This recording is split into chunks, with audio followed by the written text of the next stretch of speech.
Isang magandang balita naman ang dala ni Pangulong Benigno Aquino III sa kanyang pag-uwi mula sa kanyang working visit sa ibang bansa.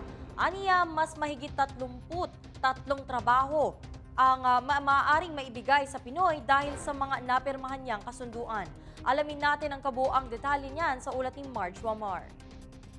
Sa pagbabalik ni Pangulong Benigno Aquino III sa Pilipinas, mula sa kanyang naging working visit sa Estados Unidos at Europa, bitbit nito ang mga magagandang balita para sa mga Pilipino. Sa kanyang arrival speech, sa 74 na engagements na kanyang dinaluhan, kinausap daw niya ang mga pinuno at institusyon ng iba't ibang bansa upang isulong ang mas mabuting ugnayan, maging ang mga negosyante upang imbitahin silang mamuhunan sa bansa.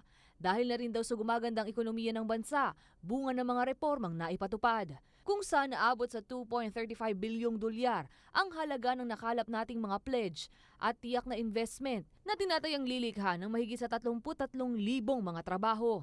Nakausap din ng Pangulo ang 22 korporasyon sa mga bansang nilapagan niya. Ang dating sick man of Asia, ngayon bukal na ng kumpiyansa sa ekonomiya. Ang dating pahirapan, kumapansin, ngayon marami nang nag-uunahang kausapin. Napakataas na po talaga ng tingin ng mundo sa ating pong inambayang Pilipinas. Samantala, sari-saring kasunduan din ang nilagdaan ng Pangulo, kabilang na ang Cultural Agreement at Air Service Agreement sa pagitan ng Pilipinas at ng Pransya, at mga kasunduan para sa ugnayang pang-edukasyon. Ipinagmalaki rin ng Pangulo ang pagkakataong maipaliwanag ng Pilipinas ang posisyon nito hinggil sa West Philippine Sea. Malinaw nga po sa ating pagharap sa iba't ibang pinuno, pati na rin sa mga think tank na naunawaan nila ang katwiran ng ating paninindigan.